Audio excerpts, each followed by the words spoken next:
नमस्कार दोस्तों, dB dialogue के इस एपिसोड में आपका स्वागत है। और मणिपुर की हिंसा आप जैसा देख रहे हैं कि 2 महीने से भी ऊपर हो गया है। 150 से ऊपर लोगों की जानें गई हैं। हजारों लोग अभी भी या तो पलायन कर चुके हैं या शरणार्थी शिविरों में हैं। हिंसा रुकने का नाम नहीं ले रही। अभी 2 दिन 3 दिन पहले भी वहाँ बिहेडिंग हुई है। जब आपसे मैं बात कर रहा हूँ तो एक दिन पहले वहाँ पे हथियारों को छीनने की बात हुई है फौज से, और वो हालांकि साजिश नाकाम हो गई। मणिपुर की इस लगातार हिंसा में प्रधानमंत्री अभी तक कुछ नहीं बोले हैं। एक शब्द उनकी तरफ से नहीं आया है, और इस बात को लेकर बहुत आलोचना देश विदेश में भी हो रही है। राहुल गांधी अभी वहाँ हाल में गए थे। एक फैक्ट फाइंडिंग मिशन दिल्ली से वहाँ गया था, और ये था भारतीय महिला फेडरेशन का, और जिसको लीड कर रही थी अ, एनी राजा जी। एनी राजा जी और निशा सिद्धू और दीक्षा द्विवेदी जो लॉयर हैं, और निशा सिद्धू महिला फेडरेशन की नेशनल सेक्रेटरी हैं। इन 3 महिलाओं ने मणिपुर का दौरा किया 3 दिन तक, और उसके बाद एक वहाँ पे फैक्ट फाइंडिंग जो है वो रिपोर्ट उन्होंने पब्लिक की है। वो फैक्ट फाइंडिंग रिपोर्ट के बारे में और मणिपुर की ताज़ा स्थिति क्या है, इस बारे में हम एनी राजा जी से ही बात करेंगे, और वो हमारे साथ आज हमारी मेहमान है। तो एनी जी, स्वागत है आपका डीबी डायलॉग में। मैं आपकी प्रेस कॉन्फ्रेंस हुई थी, मैं उसमें था जब आप ये फैक्ट फाइंडिंग जो है वो रिलीज़ कर रही थी। और मणिपुर में आप अभी लौटी हैं कुछ दिन पहले ही। स्थिति वहाँ की क्या है अभी? देखिए हम ये अभी जो बड़ा जो राइट जैसे एक सिचुएशन शुरू हो गया मई 3 तारीख से।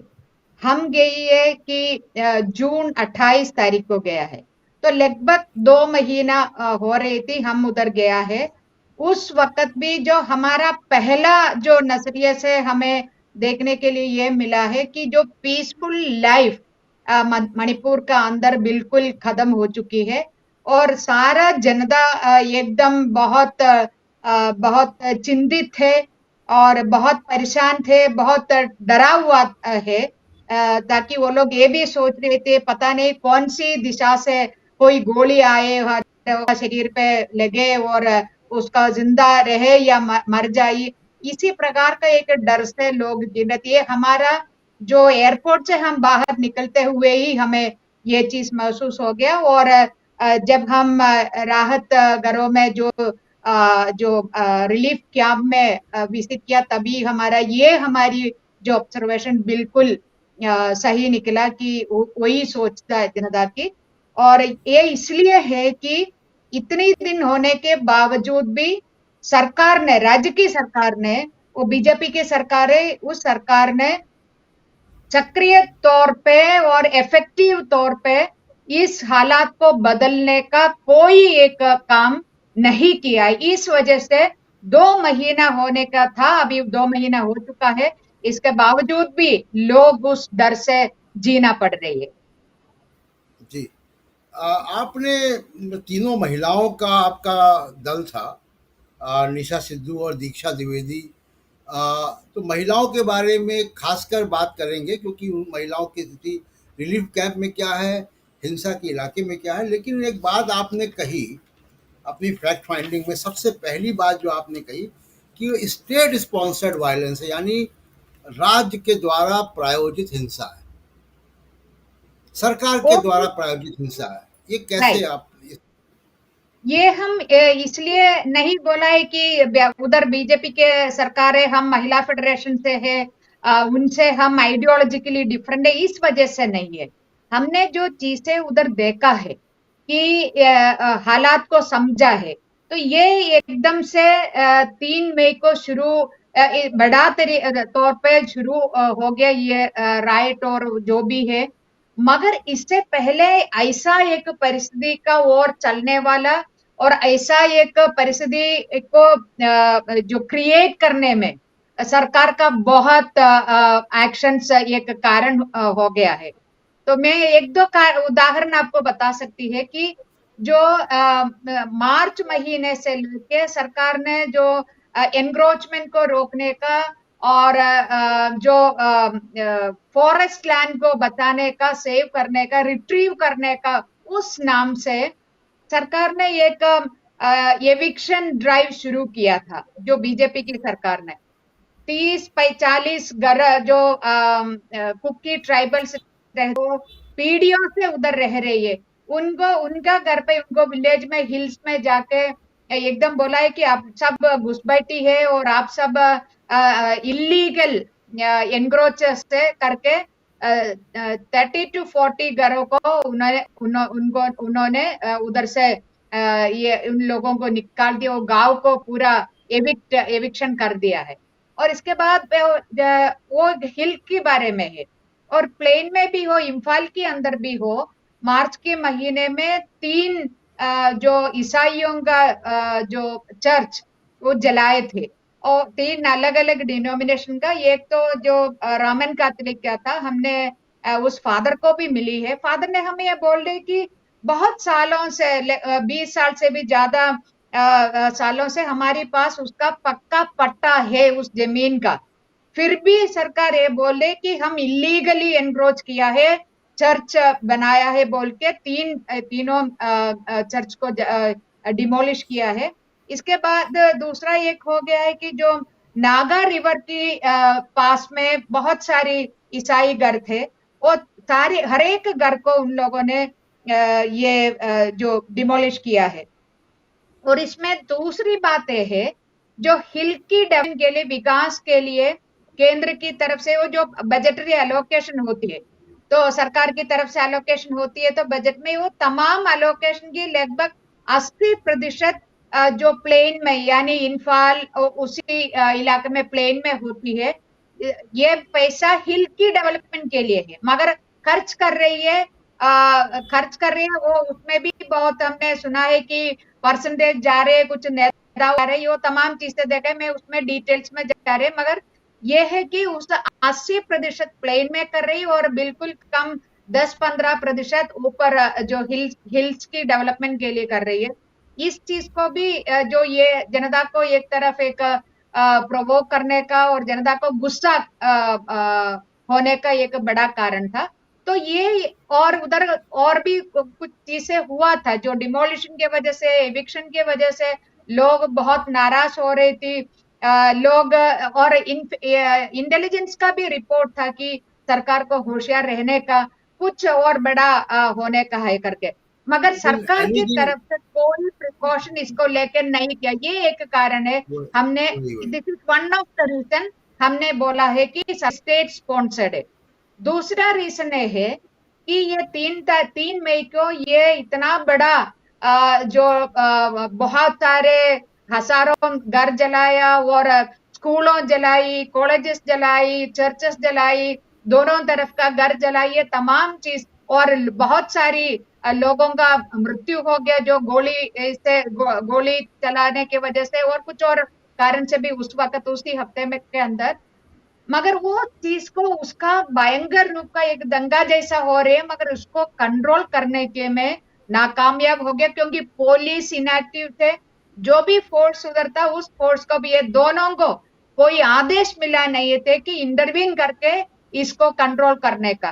तो ये सरकार की कौन इसका अनुमति देना है? सरकार को इसका अनुमति देना है, मगर सरकार ने अनुमति नहीं दिया है। ये चीज हमने देखा है कि जो गुजरात के अंदर भी यही देखा है, इसलिए ये दूसरी रीजन है। तीसरी रीजन हम ये बोल रही है, ये सब होने के बावजूद भी जो रिलीफ कैंप, बहुत सारी कैंप्स सिविल सोसाइटी ऑर्गेनाइजेशन और sports clubs, local sports club वगैरह इसको मैनेज कर रही है। वो वो हर एक आप जाके देखिए जो रिलीफ कैंप का, उधर जनता का जो डिग्निटी और इसका रेस्पेक्ट, सेल्फ रेस्पेक्ट, ये कोई चीज का कोई ख्याल नहीं रखती है। 1 महीने से 80 साल की उम्र वाला लोग रह रही है, गर्भवती लोग है, और बीमार वाला लोग है, सभी के लिए सिर्फ चावल और थोड़ा सा दाल के अलावा कुछ और चीज नहीं है। बच्चों को जो पौष्टिक आहार होना चाहिए, दूध देना चाहिए, गर्भवती को और बीमार लोगों के लिए एक मेडिकल कैंप होना चाहिए, मेडिकल सर्विस होना, कोई भी चीज जी उधर नहीं है। ये तमाम चीजों से 2 महीने के बाद भी, कल भी उधर जो गोलीबारी हो गया, बहुत सारे लोग घायल हो गया।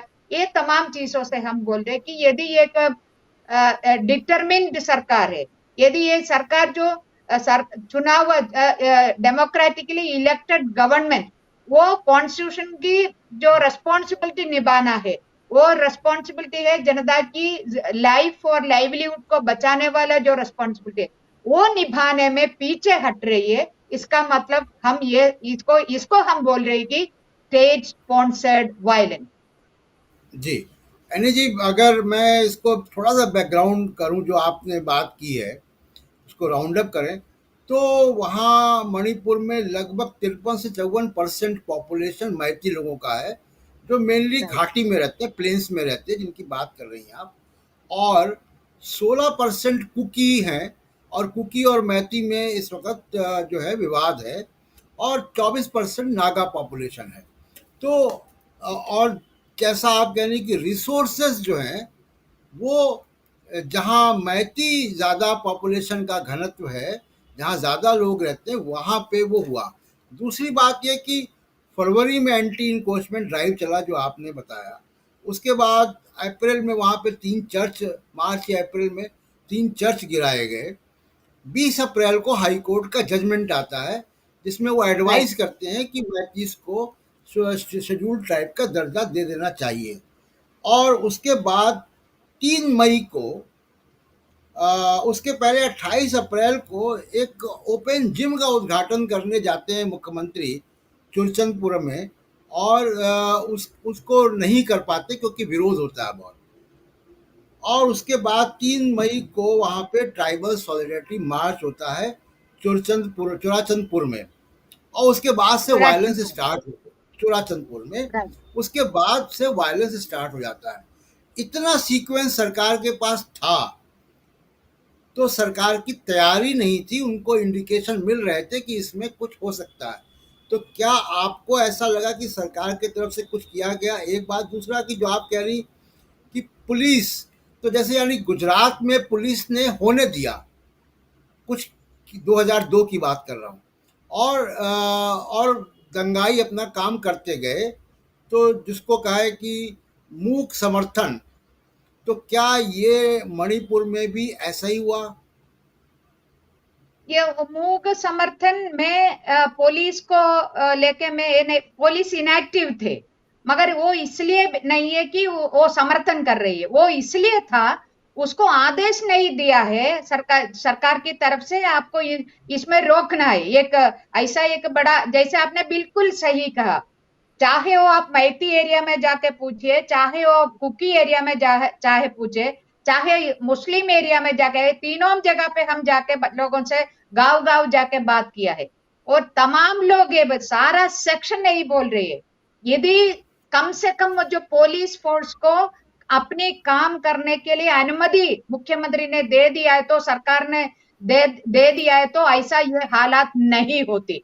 तो इस वजह से ये भी बहुत बड़ा, आपने बिल्कुल सही बोला, ये भी है कि एक सरकार अपनी फोर्स को जनता की जान और अपना आजीविका की सुरक्षा करने के लिए नहीं यूज कर रही है, तो हम क्या बोले कि ये स्टेट स्पॉन्सर्ड वायलेंस नहीं है। ये बिल्कुल सही आपने समझाई। आप कोई भी गांव से जाके, चाहे वो रिलीफ कैंप के अंदर वाला जनता से पूछे, रास्ता में चलकर जाने वाले जनता से पूछे, छोटा छोटा दुकान रखा है उसी लोगों से, होटल चला रहे उन्हीं से पूछे, सभी लोग एक शब्द में यही बोल रहे कि सरकार ने यदि उसी दिन 3 तारीख, सरकार को बहुत मौका था पहले से ही थोड़ा होशियार रहना, क्योंकि आपने बोला ओपन जिम 28 को खोलना था, मगर 27 को उसको जलाया था कि मुख्यमंत्री को यह बोलने के लिए कि हम आप हमारी इस तरफ नहीं आ रहा, क्योंकि अभी तक कोई विकास नहीं किया है, हमें मूर्ख बनाने के लिए आप एक ओपन जिम बना के रख रही है, हमें मूर्ख मूर्ख बना नहीं सकती। आप प्रतिषेध करने के लिए जो उसका अपना वो जो एंगर दिखाने के लिए ये किया है। तो ये इसलिए ये बिल्कुल सही है कि सरकार के पास बहुत जानकारी भी थी, तैयारी करने के लिए टाइम भी था इसको रोकने का। होने के बाद भी सरकार ने अपना फोर्स को यानी पुलिस को बिल्कुल एक म्यूट स्पेक्टेटर के तरफ खड़ा कर दिया था। यानी जी पॉलिटिकल इंटरवेंशन वहाँ पे सेंटर की तरफ से या मेन स्ट्रीम पॉलिटिकल पार्टीज की तरफ से ना के बराबर हुआ है। और जब हम आपसे बात कर रहे हैं 2 महीने से भी ऊपर हो गया वायलेंस को, प्रधानमंत्री अमेरिका भी होया है, प्रधानमंत्री इजिप्ट भी होया है, प्रधानमंत्री उसके बाद भोपाल भी होया है, और अब 3 राज्यों की यात्रा पर जा रहे हैं। एक शब्द नहीं बोला प्रधानमंत्री ने, ना कोई ट्वीट, ना कोई बयान, ना कोई संदेश। राहुल गांधी वहां गए थे, और जिन दिनों आप लोग वहां पे थे वो राहुल गांधी भी वहां पे थे। तो क्या लोगों का रिएक्शन था राहुल गांधी को लेकर? ये दो चीज से एक प्रश्न आपने पूछा। एक तो प्रधानमंत्री का जो चुप्पी, एक बिल्कुल एक स्टोनी साइलेंस में बता सकते हैं कि इसी प्रकार का एक चुप्पी। और दूसरा है राहुल गांधी का विजिट। जो राहुल गांधी जो बिष्णुपुर जिला में मोइरांग कॉलेज में दो बड़ा रिलीफ कैंप है।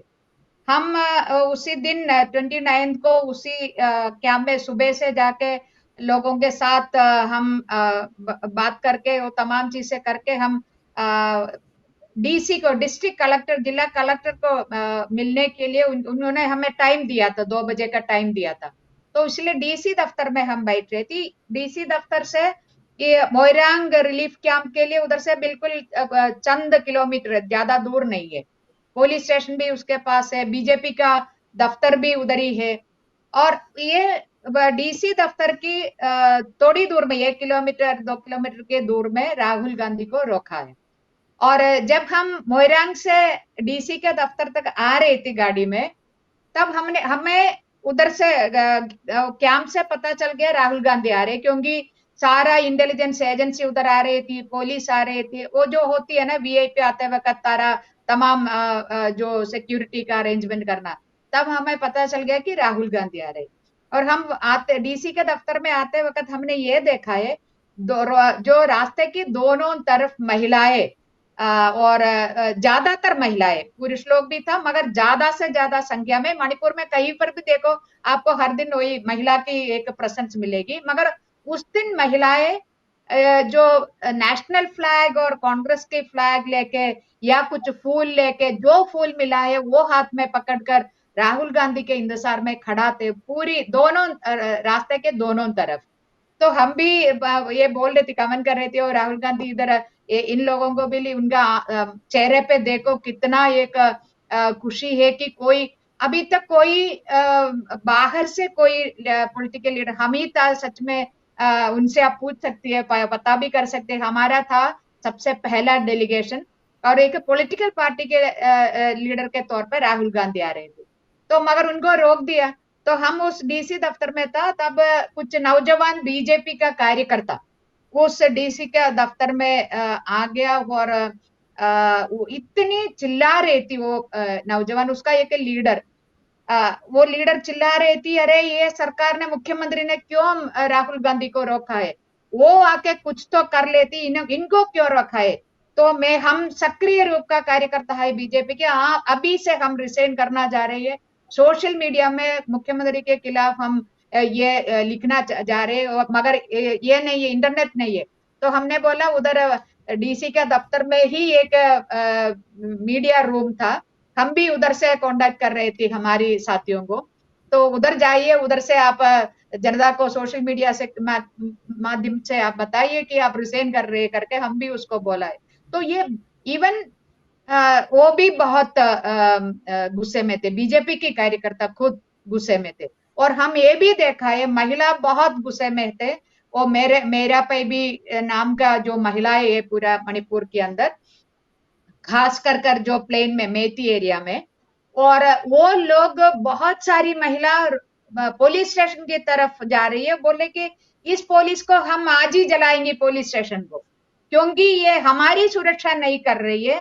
हमें ऐसे हर दिन हमारी लोगों को मार रही है, इसको इफेक्टिवली आप लोग, ये पुलिस का कोई यूज नहीं है हमारी जिंदगी को बचाने का, तो फिर क्यों है पुलिस स्टेशन?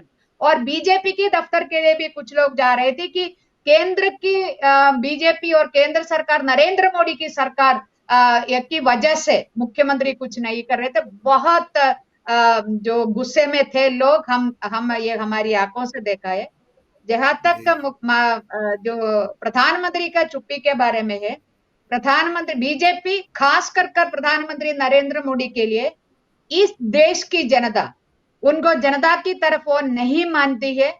वो कुछ भी करे, वो 10 वोट के रूप में जनता को मान रही है, 2 सीट के रूप में जनता को मान रही है, और जो पावर, ये इस रूप में जनता को मान रही है। यही उसका जो 2014 से लेके श्री नरेंद्र मोदी ने जो भी काम जो किया है in the name of women empowerment, चाहे आप देखिए जो गैस सिलेंडर चूल्हा दिया मुफ्त में, उज्ज्वला योजना जी देने के अगले दिन से लेके कैसे बढ़ा दिया गैस का दाम, लोग एक और सिलेंडर खरीद नहीं पाए। मैं इसका डिटेल में नहीं जा रही।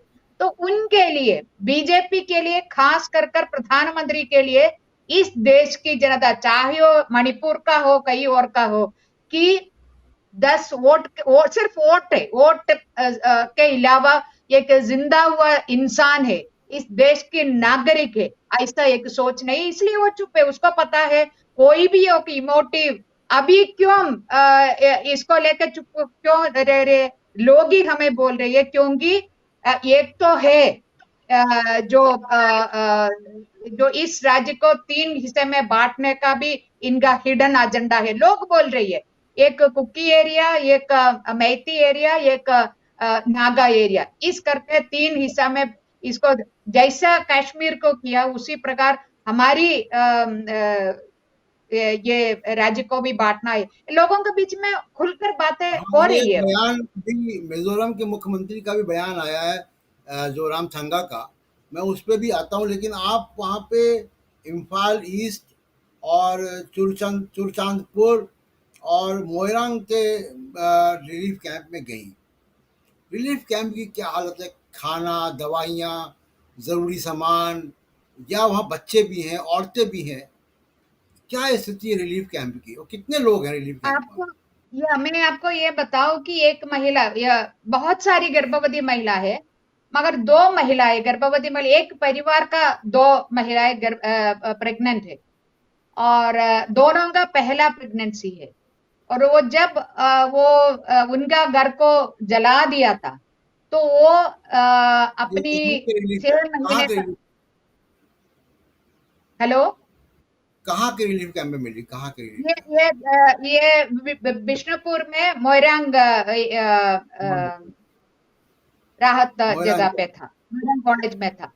तो वो 6 महीने का प्रेग्नेंट थे उस वक्त, मई 3 को। उन्होंने पूरी रात अपना जो पेड़ ऐसा नीचे हाथ से सपोर्ट करके वो भागा भागा, बाकी तमाम परिवार के साथ 8-10 लोग था, फादर थे, father in law, mother in law, और वो तमाम वो लोगों का एक इतना सारा एक सब लोग एक साथ रह रहे थे। और उन्होंने अपना बच्चे को, कोख में जो बच्चा है उसको बचाने के लिए वो पूरी रात दोनों हाथ से उन्होंने अपना पेट को पकड़ के भागा और एक जगह पहुंच गया। और उधर एक रात वो जो कुछ ही घंटे था सुबह होने का, और उधर रहा। फिर अगले दिन उनको लगा कि उधर भी वो लोग सुरक्षित नहीं है करके समझ गया। फिर उधर से उन्होंने निकलकर ये मोइरांग रिलीफ कैंप में आ गया है, ये 2 महिलाएं। और मैं आपको बताऊं, वो जो दूसरी महिला अभी 3 महीने का है प्रेगनेंसी, जब उसका पहला महीने था प्रेगनेंसी का, तब ये चीज हुआ था। और वो एक लड़की, एक तो है अभी 8 महीने का प्रेगनेंसी है, कभी भी डिलीवरी भी हो सकती है, क्योंकि उनका मेंटल प्रेशर, ये तमाम चीज को लेके बहुत प्रेशर में है, बहुत उसका अभी भी उसका ये हो सके। दूसरा है 3 का हो गया अभी जो प्रेगनेंसी, कोई वो मेडिकल फैसिलिटी उधर ऐसा है कि 80 साल का तक वाला लोग उधर है। कुछ लोगों का कैंसर है, कुछ एक हम दो लोगों को हमने देखा है कि कैंसर के मरीज है और डायबिटिक वाला मरीज बहुत है। सरकार क्या दे रही है? सिर्फ चावल। आप देखना है 0 to 6 वाला बहुत सारी बच्चा है उसके अंदर, और जो स्कूल में जाने वाला बच्चा है, और सुबह 10 बजे 10:30 बजे थोड़ा सा चावल और दाल, सबको शायद मिले ना मिले, थोड़ा दाल उसको है। इसके अलावा फिर शाम को 6:30 बजे थोड़ा फिर से दाल और चावल देती। इसके अलावा कोई सब्जी, बोला है कि 2 हफ्ते में एक बार कभी कभी सब्जी आ जाती है, वो भी आलू आ जाती है, पर मगर सबको नहीं होती है। बच्चों का दूध और ये जो कोई दवा कुछ भी उधर नहीं। ये लगभग तमाम रिलीफ कैंप का एक स्थिति है। मगर हमने चुराचंदपुर का एक उधर भी बहुत ज्यादा लोग है, अराउंड 200 लोग है, 200 के करीब लोग है। उधर एक मेडिकल स्टोर भी बाकायदा है, एक नर्स भी है उधर। उसके अलावा जितना 6 राहत घर में, थोड़ी रिलीफ कैंप में हम गया, उधर कहीं पर भी ये सुविधा नहीं है। यानी आप कह रहे हैं कि केवल दिन भर में रिलीफ कैंप में 2 मील्स हैं, दाल चावल है, और कोई उसमें सब्स्टिट्यूट सप्लीमेंट नहीं है कुछ भी। कोई सब्जी बिल्कुल नहीं, नहीं। कुछ और चीज़ नहीं, कोई अंडा नहीं, कुछ और चीज़ नहीं। ना, बच्चों को मिल्क कम भी से नहीं। कम सप्लीमेंट्री फूड देने का है, पौष्टिक आहार देने का है। कोई 2 महीने हो गए, कोई आंगनबाड़ी का सर्विस तो उधर शुरू करे। और जो उधर का तमाम काम जो खाना बना रही, इतना लोग है, 300 से करीब, 300 से भी ज्यादा लोग है, तो 5 ग्रुप में उनको डिवाइड करे या 10 ग्रुप में डिवाइड करे, और एक हर एक ग्रुप को दाल चावल जो भी है वो दे दो। 3-4 लोग मिलकर वो कुकिंग करेगी, और वो भी एक काम के तौर पे हम जो एनआरईजी की तरफ उस करके उनको थोड़ा वेतन दे सकते, ताकि उनके पास कुछ तो आमदनी हो। ये सिर्फ दाल चावल देने से उनका और कोई नहीं। साबुन खरीदना है, तेल खरीदना है, बच्चा जब रोते वक्त उनको कोई बिस्किट खिलाना है, कौन देगा ये सब? तो एक आमदनी तो हो जाएगी। थोड़ा विशन विशन थोड़ा थोड़ा आइडिया होना चाहिए, तो विशन होना चाहिए। लोग आ गया, उनका भी एक सिटीजन होने के नाते एक डिग्निटी है, एक सेल्फ रिस्पेक्ट है। जिस जहां तक हो सकती है उसको इंश्योर करना भी सरकार का रिस्पॉन्सिबिलिटी है। वो कुछ भी नहीं हो रही है। अच्छा, रिलीफ कैंप में मतलब आप तो कह रही हैं कि मेडिकल फैसिलिटीज़ केवल चूरचांदपुर में है और चूड़ाचांदपुर में, और उसके अलावा कहीं आपको दिखाई नहीं दी। ये बताइए कि जब उनके डिस्ट्रिक्ट कलेक्टर से आपकी बात हुई, तो रिलीफ के बारे में, कॉम्पनसेशन के बारे में वो क्या कह रहे हैं? कॉम्पेंसेशन के बारे में मैं आपको ये बताऊं कि हमने हॉस्पिटल भी गया था, जो इम्फाल के अंदर एक रिम्स है, उधर गए थे। क्यों क्यों इधर उधर जो मई 3 तारीख को गोली से कुछ लोगों घायल हो गया था, और उसका ऑपरेशन भी उस हॉस्पिटल में हो गया, वो अभी भी है। दूसरा एक लेडी, और भी बहुत सारे लोग हैं, और 2 महीना हो रही है वो लोग हॉस्पिटल में है। हमने उनसे पूछा, आपको गोली लगा, दूसरे का पैर पूरा तो टूट गया था इसके लिए, और आपका घर भी जलाया गया है, तो इसका कोई क्या जो एफआईआर, कोई केस है, एफआईआर है क्या? तब बोला, हाँ हमने सुना है एफआईआर हो गया है। तो हमने पूछा, क्या आपको इसका कॉपी दी है एफआईआर का?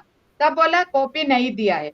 और इन लोगों ने, हमने ये पूछा कि सरकार की तरफ से कौन आए आपको देख, क्योंकि घायल हो गया था, वो आपको मिलने के लिए कहीं पर भी हो, सरकार की कोई पंचायत मेंबर तो उधर जाना चाहिए, सरकार वो देखती है।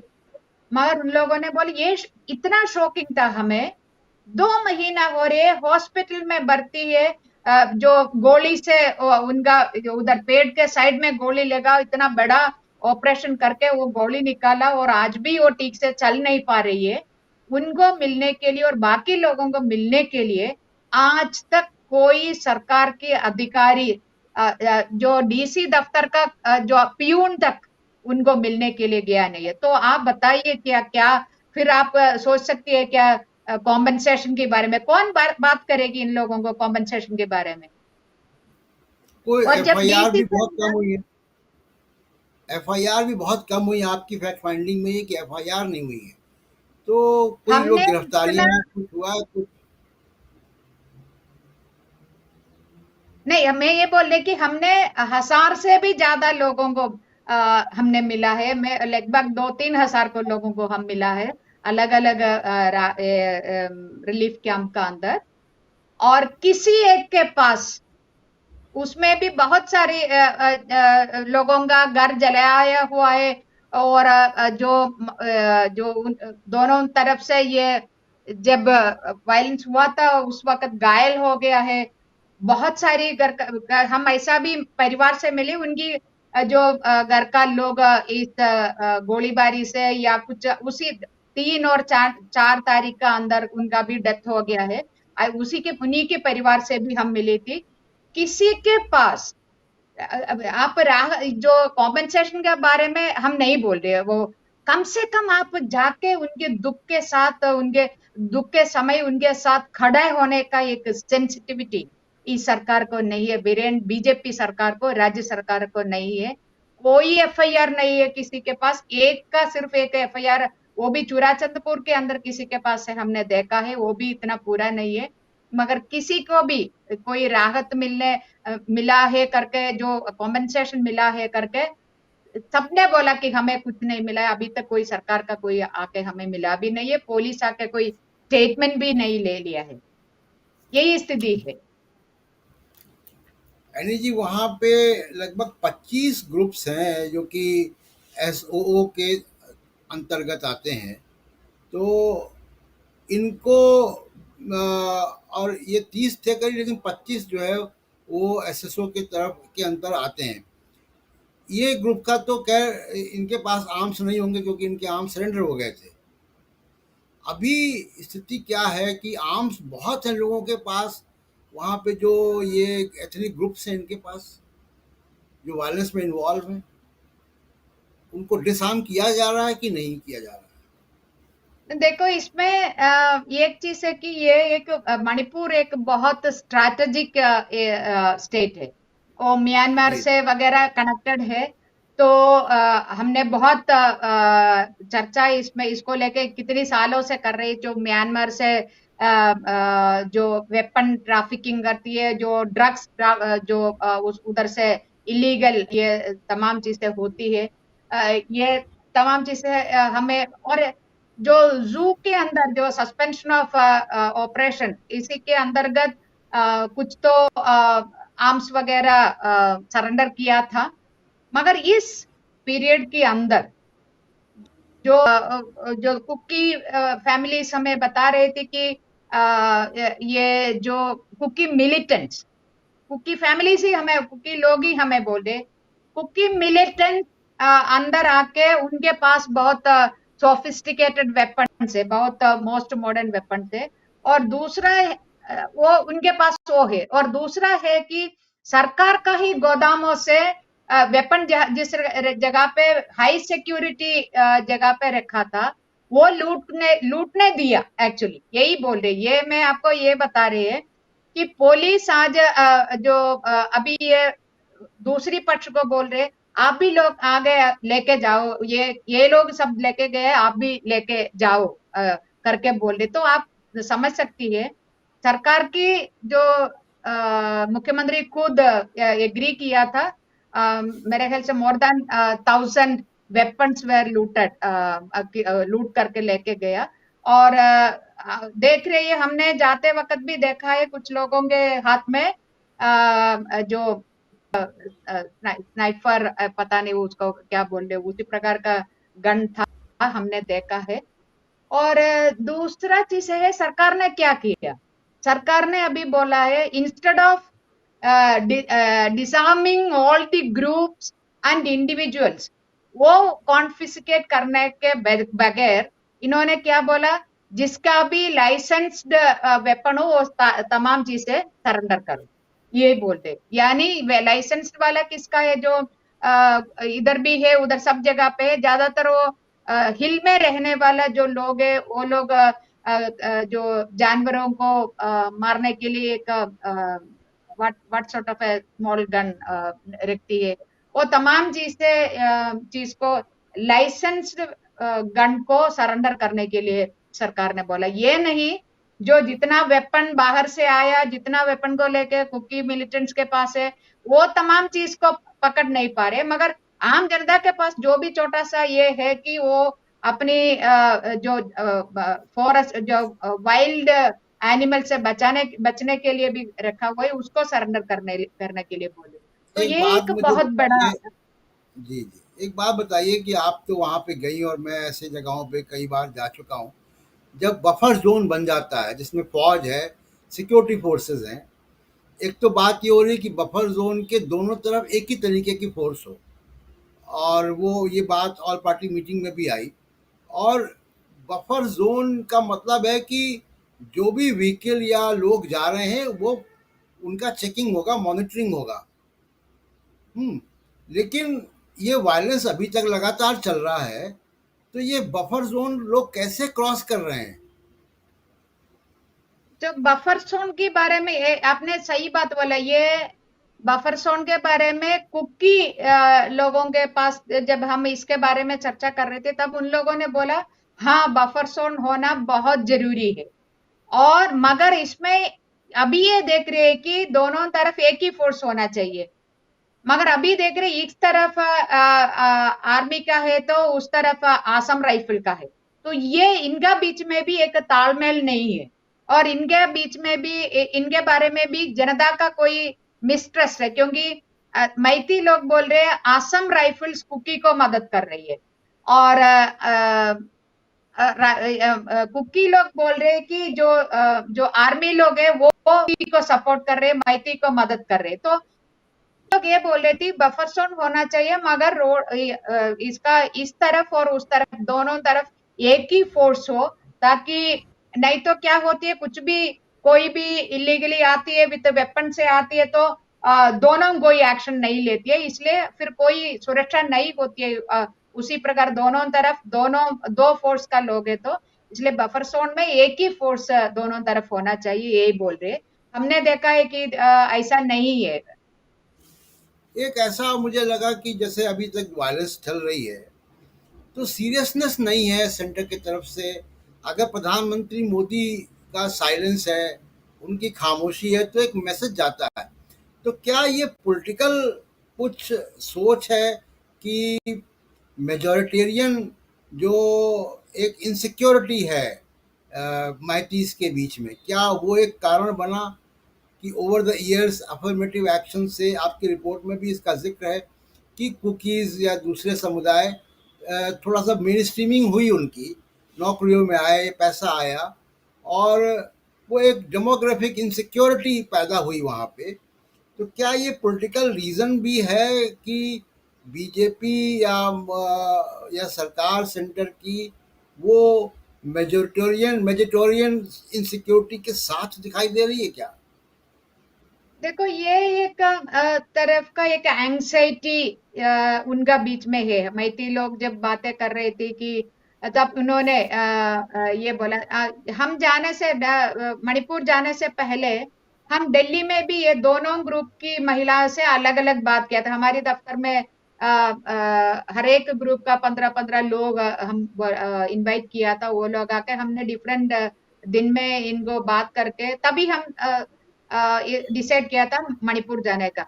इस इधर जब हम दिल्ली में ये बात किया तभी इन लोगों ने हमें ये बताया कि ये हमारी एक एंग्जाइटी है कि ये बहुत इंटेलिजेंट है, कुकी लोग तमाम एग्जाम्स लिख रही है और जीत रही है, और एडमिनिस्ट्रेटिव लेवल पे बहुत सारी पोस्ट में वो लोग आ रही है, तो उनका जो पैसा भी होती है और जमीन भी खरीद लेती है प्लेन में, तो हमारे लिए फिर जगह कम हो, ये एक एंग्जाइटी उनका मन में है। और उसी प्रकार कुकी के अंदर भी है, हमारी नाम पे पैसा आ रहे, कोई विकास की काम उधर नहीं कर रही है, ये एक और ज्यादातर जो 60 मेंबर असेंबली में ज्यादा संख्या में 40 लोग वो होती है प्लेन की होती है, और ऐसा एक वो भी इनका एक उनका एक एंग्जाइटी वो भी है। वो तमाम चीज होने के बावजूद भी हाँ, आप देख सकती है कि प्लेन का अंदर भी कुकी लोगों का घर है और हिल का अंदर भी मैती लोगों का घर है। हर कैंप से हमने ये क्या देखने के लिए मिला कि महिलाएं रो रही है जब हम बातें कर रहे हैं ना, वो ये सोचकर चिंता करके रो रही है कि हमारी जो कुकी कैंप में महिला, वो हमारी जो मैती पड़ोसी थे, हम एक साथ काम में जाती थी और बच्ची लोग बोले हम एक साथ पढ़ने के लिए जाती थी, वो लोग अभी कहाँ है हमें पता नहीं होती है करके वो लोग भी रो रही है, इधर भी रो रही है। ये और बोल रही है कि हमारी जान गांव में है, हम चाहती है गांव में जितना जल्दी हो सके हमें वापस उधर लेके जाना है, मगर दोनों तरफ बोले हमें की यानी कि डर लगती है। तो सरकार को ये तो सुनिश्चित करना है हमारी सुरक्षा भी, और हम हारमोनी से रहने का एक वातावरण उधर क्रिएट करना है। हम गांव से अलावा कहीं और नहीं जाएगी ये बोल रहे। तो ये आकांक्षा ये है, मगर इधर क्या हो गया आपको ये देखने का है, जो आरएसएस का एक बहुत बड़ा एक रोल उधर है। आरएसएस भी अपना प्रचार और उसका जमीन जमीन इन द सेंस दैट अपना संगठन को बढ़ाने का काम कर रही है। और दो और फैनाटिक सेक्ट उधर है, आराम भाई तेंगोल और मैते लुपेन, ऐसा करके दो सेक्ट है। वो भी रिलीजियस एक्सट्रीमिस्ट मैं कहना चाहती हूँ उन लोगों को। और इसमें मुख्यमंत्री का भी एक सेक्ट को लेके मुख्यमंत्री भी बहुत सपोर्ट में है, बैरन भी सपोर्ट कर रही है।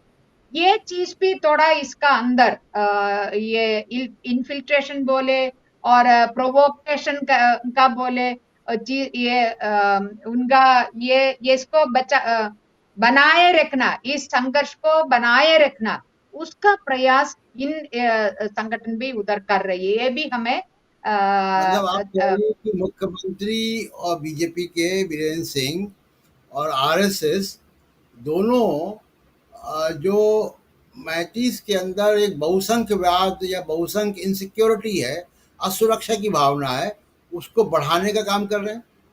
ये सिर्फ मैं मुख्यमंत्री आरएसएस अपना कर रहे हैं, मगर जो मैंने बोला ना आरम भाई तेंगोल और एक मैतेई एक उसका नाम मैं भूल गई, वो एक सेक्ट है, दोनों थोड़ा थोड़ा एक्सट्रीमिस्ट में राइट विंग में बता रही है, extremist in the sense right wing है। तो मुख्यमंत्री उसमें उन लोगों को सपोर्ट कर रही है। और ये मैती लोग भी हमें बताया और ऑफ कोर्स कुकी लोग भी ये आरोप लगा रहे, मगर मैती महिला के बीच से भी हमें इसके बारे में बताया है। तो ये भी एक रोल है, और ये जो इनका दोस्ती को खराब करने के लिए उसका बीच में बहुत बड़ा हेट्रेड बना के रखना, और उसका क्या मैं बताऊं कि थोड़ा सा नहीं, उसको बढ़ाने में, वो हेट्रेड को बढ़ाने में, और जिंदगी में कभी एक दूसरे का फेस ना देखने का तरफ इतना बढ़ाने का प्रयास ये जो कुछ राइट विंग संगठन उधर कर रही, और करीब इसको करीब सरकार ढाई की तरफ से मदद भी मिल रही है। ओह! तो सर नहीं, ये मेरा सवाल ये था कि करीब 250 चर्च भी जलाए गए। तो क्या ये सरकार और आरएसएस की तरफ से कुछ एक रिलीजियस कलर देने का, धार्मिक रंग देने का एक प्रयास भी हो रहा है, वहाँ से कोशिश हो रही है ऐसी? तो वो प्रयास ज्यादातर बाहर हम देख रहे, दिल्ली में जो आ रही है खबर और जो चर्चा सारा ऐसा ही इनिशियली। और ये क्या है, मैतेई और कुकी के दो कम्युनिटी के बीच में होने का ये बताया। फिर दो रिलीजन का, एक तरफ देखे क्रिश्चियंस जो बोल रहे हैं ना कि परसिक्यूशन ऑफ क्रिश्चियंस बोल रहे हैं। यदि हम जनवरी से लेके जो चीजें डेवलपमेंट उधर हो रहे हैं उसको लेके हम असेस करेगा, तो ये वो लोग जो बोल रही है ईसाइयों के परसिक्यूशन हो रहे हैं, ये बिल्कुल सही है। मगर हमें ये देखना है कि ये हम क्यों बोल रहे हैं, ये एक क्या है, रिलीजियस और कम्युनल और दो कम्युनिटी के बीच में नहीं। ईसाइयों का जगह इधर मैतेई का जो मैतेई ईसाई है, उनका भी चर्च जलाया। और कुकी ईसाई है, उनका भी चर्च जलाया। इसमें कोई ऐसे मैते तो ये बिल्कुल साफ है, फिर दोनों जो कम्युनिटी के बीच में नहीं है। और उसी प्रकार का एक रिलीजियस वो भी वो नहीं है, मगर ये रिलीजियस जो जो क्या है, कट्टरपंथी कुछ संगठन वो अपना रोल क्या है, जो जो डूबियस रोल प्ले कर रही है, उनको मुख्यमंत्री के तरफ से जो सपोर्ट मिल रही है, ये लोग उनके बीच में बात करने के वक्त हमें मालूम हो गया है।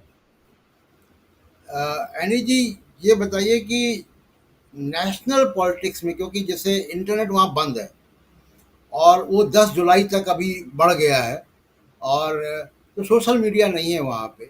तो जब आप वहाँ पे गई और आपने यहाँ के मीडिया में जो खबरें चलती हैं, अंतर क्या पाया? एक सवाल। दूसरा कि नेशनल पॉलिटिक्स में, खासकर पूर्वोत्तर के राज्यों की राजनीति में इसका क्या असर पड़ने जा रहा है? क्योंकि मिजोरम के मुख्यमंत्री ने भी आज एक बयान दिया, उसकी चर्चा हम करेंगे बाद में आपसे। तो ये क्या क्या मीडिया का रोल क्या है, नेशनल मीडिया का रोल क्या है, और नेशनल पॉलिटिक्स में इसका क्या इम्पैक्ट होगा, खासकर पूर्वोत्तर के राज्यों की राजनीति? देखो, इसमें बात ऐसा है, आजकल की जो national so called national media, main stream media, वो हम देख रहे हैं, वो लगभग 90% से भी ज्यादा सरकार की तरफ से, सरकार की पक्ष और सरकार के लिए, सरकार की स्पोक्स पर्सन जैसा काम कर रही है, वो हमने देखा। और सोशल मीडिया में भी ऐसा ऐसा जो फोटोस अपलोड कर रहे हो, जो म्यांमार में कुछ साल पहले हुआ था, वो तमाम चीजें लेके जो अभी प्रचार में आ रहे, तो लोग सोच रहे हैं कि वो कुकी लोगों के साथ ये कर रहे हैं, या मैतेई लोगों के साथ अभी हो रहे। तो ये भी एक कारण हो गया है कि एक दूसरे के एक गुस्सा ज्यादा होने का। और आपको मैं very interesting in the sense that, मैं क्या बोलूं कि एक जगह की महिलाओं ने, एक एक कम्युनिटी के महिलाओं ने हमें बोला, देखो वो लोग एक साल में 4-5 बच्चा पैदा करती है, तो उसका पॉपुलेशन बढ़ती जा रही है और हमारी जमीन खरीदती जा रही है। तो हमने पूछा कि अरे, एक बच्चा पैदा होने के लिए कम से कम 6 महीना तो पेट में होना चाहिए, फिर उसको इंक्यूबेटर में रख के कैसे भी बचा सकती है, आप महिला होने के नाते भी आप ऐसा कैसे बोल रही? तब वो लोग, महिला ने हंसा, फिर बोला नहीं, ऐसा भी बहुत खबरें आ रही है, वो तो ये ऐसा भी खबर है।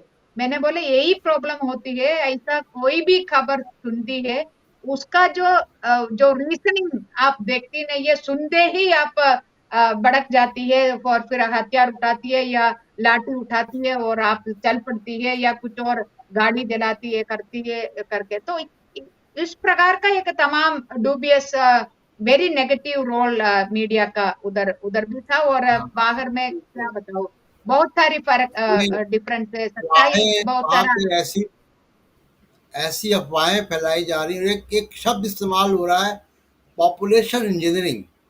ये शब्द आया है आरएसएस की तरफ से, लगता है। और उनको ये इनसिक्योरिटी दी गई कि 16% कुकी ऐसा पॉपुलेशन इंजीनियरिंग करेंगे कि 54% मैंतीस को पीछे कर देंगे जनसंख्या में। तो इस तरीके की अफवाहों ने भी बड़ा रोल प्ले किया है वहाँ पे। बिल्कुल यही मैं बोल रहे थे। देखो, आप यही बोल रहे, इसलिए मैंने महिलाएं में हमारे साथ क्या बातें किया है, वही मैं आपको आपके साथ शेयर किया है कि आप कैसे सोच सकती है कि एक साल में 4 बच्चा पैदा, एक महिला 4 बच्चा पैदा कर रही करके, महिला हमें कैसे वो बात बोल रही है, ये भी मुझे समझ में नहीं आ रहा है। वो सोचती नहीं है कि कोई भी महिला के लिए पॉसिबल नहीं है कि ठीक है, एक साथ 4 बच्चा पैदा हो रहे, वो अलग बात है, मगर बोले कि एक साल में 4 बच्चे को पैदा करती है, ऐसा है करके। तो ये सब चीज, ये तमाम चीजें कर रहे बाहर, दिल्ली जो देश की, आप बाकी जगह में भी यही बोल रहे हैं ना।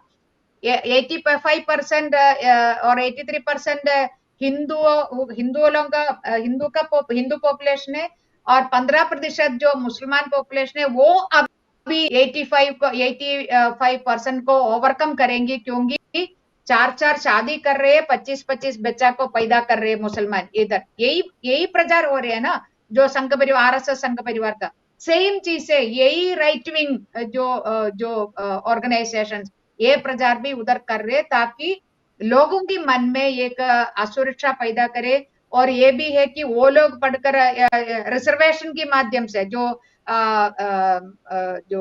कॉन्स्टिट्यूशन में जो दिया हुआ है अफर्मेटिव एक्शंस, उसी के वजह से सोशली एम्पावर होके आ रही है।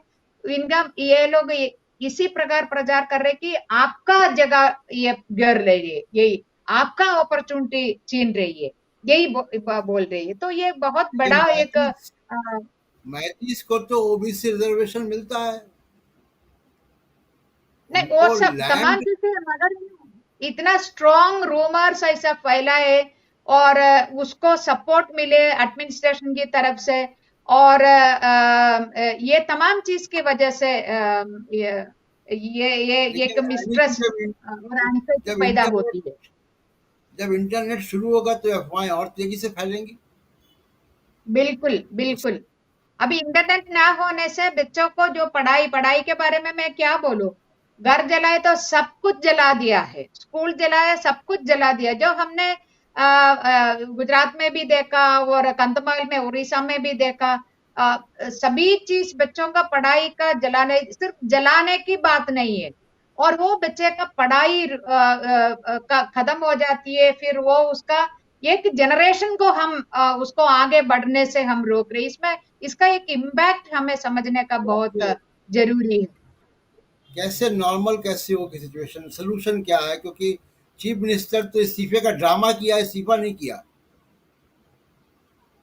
बिल्कुल थी जब ये ड्रामा हुआ वहां पे। हाँ, बिल्कुल बिल्कुल, हम उधर थे। और जो ड्रामा वगैरह उस दिन, जिस दिन शुरू हो गया, उस 29 को एक्चुअली हम जो इमा खेतल, जो महिलाओं की बड़ा सा मार्केट है इम्फाल के अंदर, उधर हम मार्केट में महिला से बात कर रहे थी।